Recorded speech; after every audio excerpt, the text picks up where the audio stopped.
जहां जीत निश्चित हो वहां सभी लड़ते हैं, जहां हार निश्चित हो वहां केवल योद्धा डरते हैं।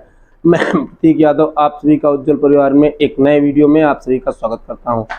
हम लोग प्रतिशत चैप्टर पढ़ रहे थे। आज प्रतिशत चैप्टर को कल हम लोगों ने हल किया था क्वेश्चन संख्या 1 से लेकर क्वेश्चन संख्या 10 तक, और आज हम लोग हल करेंगे प्रश्न संख्या 11 से। पहला प्रश्न है हमारा, निम्नलिखित में से कौन सा 7.45% के बराबर है?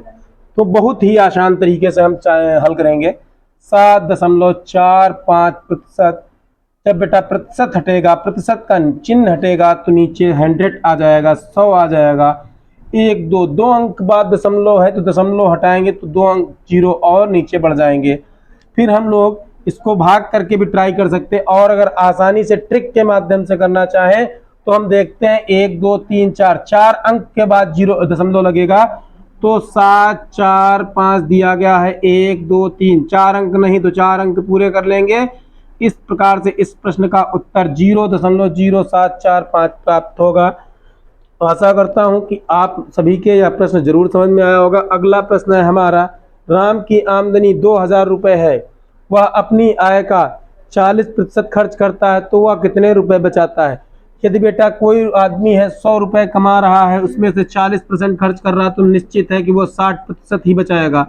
जब 60% बचाएगा तो हम सीधे क्या कर लेते हैं, 60% ही ज्ञात कर लेते हैं, जिससे कि हमें चंद सेकंडों में उत्तर प्राप्त हो जाएगा। तो 2000 रुपये में बेटा वो 60% बचा रहा, तो प्रतिशत का साइन जब हट जाएगा तो नीचे 100 आ जाएगा। 1 से 1 जीरो कट जाएगा, 1 जीरो, 2 छंग 12 और 1 1 2 जीरो। इस प्रकार से इस प्रश्न का उत्तर हमें 1200 रुपये प्राप्त होगा।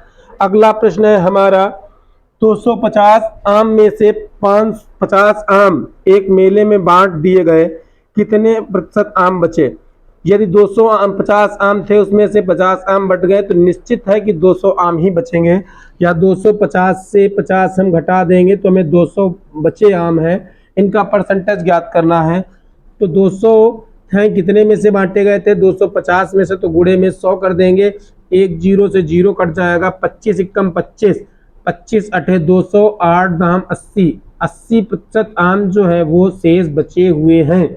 अगला प्रश्न है, 8 का 20% बराबर है। 8 का प्रतिशत का मतलब गुणा, प्रतिशत का मतलब बिटे में 100 आ जाएगा।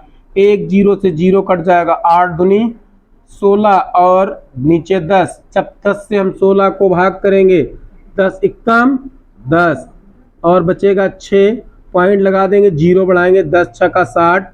इस प्रकार से इस प्रश्न का उत्तर हमें 1.6 प्राप्त होगा।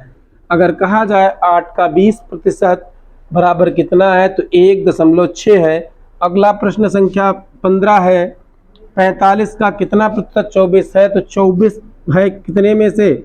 24 है 45 का परसेंट, तो हम ज्ञात करेंगे 24 बटे 45 गुणे 100, और 5 से काटेंगे, 5 9 45, 5 9 45 के बाद 5 दूनी 10, 5 जीरो जीरो।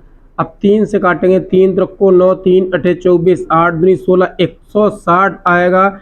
160 जब आएगा 3 से भाग करेंगे, 3 पछे 15, 1 बचेगा, 10 हो जाएगा। 3 रखो 9, फिर 1 बचेगा, 3 रखो 9, 10 हो जाएगा। इस प्रकार से जो 45 का कितना परसेंट पूछा गया है, तो जो 45 का 24 है वो 53.33% है। अगला प्रश्न है, 500 विद्यार्थी में से 160 बालिकाएं हैं, बालिकाओं का प्रतिशत ज्ञात करना है। तो बेटा 500 में 160 हैं बालिकाएं, 500 में से गुणे में 100 रख देते हैं, 2 जीरो से जीरो काट देंगे। अब देखते हैं, 5 एकम 5, 5 या 15, 1 बचा, 5 दूनी 10। तो बालिकाओं की संख्या बच्चा कितनी है? 32%। 500 में जब 160 बालिकाएं हैं तो बालिकाओं का प्रतिशत कितना है? 32%। अब हम लोग प्रश्न संख्या 17 को हल करेंगे। यदि एक विद्यालय में छात्रों की कुल संख्या 800 है, यदि उसमें से 300 छात्र अनुपस्थित हैं तो छात्रों की संख्या ज्ञात कीजिए कि कितने प्रतिशत छात्र अनुपस्थित है। जो छात्र आए नहीं उनका प्रतिशत ज्ञात करना है। तो अनुपस्थित छात्रों का प्रतिशत ज्ञात करना है, तो 300 बेटा विद्यार्थी आए नहीं है, कितने में से? 800 में से, और इसलिए बटे गुणे में 100 आ जाएगा। और 2 जीरो से 2 जीरो कट जाएंगे। 8 जब 300 को हम 8 से भाग करेंगे, 8 त्रिक 24, बचेगा हमारा 6, 8 से 56, और जब 6 बचे 8 से 56, 8 पर 37.5% विद्यार्थी अनुपस्थित है। अब अगला प्रश्न है इसी श्रृंखला में, 6% को दशमलव के रूप में किस प्रकार लिखा जा सकता है? तो बहुत ही आसान प्रश्न है। 6 और जब प्रतिशत का चिन्ह हटेगा तो नीचे 100 आएगा। जब हम लोग क्या करेंगे, 1 2 2 अंक बाद दशमलव लगेगा तो 0.6 लग जाएगा। इस प्रकार से इस प्रश्न का उत्तर हमें 0.06 प्राप्त होगा। इसी बिल्कुल सेम ऐसा ही क्वेश्चन है, 7% का तुल्य दशमलव कौन सा है? तो 7 में प्रतिशत जब हटेगा बेटा तो नीचे फिर 100 आ जाएगा। जब भाग करेंगे तो ऐसे भी भाग आप कर सकते हैं, 100 से हमको 7 को भाग करना है तो दशमलव लगा के 0 बढ़ाए तब भी काम नहीं, तो 0 लगा के 0 बढ़ाओ, 100 सत्ते 700, और जब इस प्रकार काटेंगे तो हमें उत्तर 0 पॉइंट या 0.07 ही प्राप्त होगा। अगला प्रश्न है जो परीक्षा की दृष्टि से बहुत ही महत्वपूर्ण है। मार्च 2004 में एक बाइक की कीमत 52,000 रुपए थी। अप्रैल 2009 में यह मूल्य 10% अधिक हो गया। अप्रैल 2009 में कीमत ज्ञात करना है। जब बेटा किसी चीज का रेट अगर बढ़ा है, किसी चीज का अगर बेटा रेट बढ़ गया है तो सीधी सी बात यह है कि अगर 100 मिल रहा था और 10% बढ़ा है तो हमें कितना मिलेगा?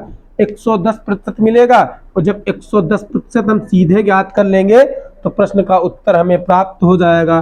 52,000 में से 10% का 110% कर देंगे, बटे में 100 आ जाएगा।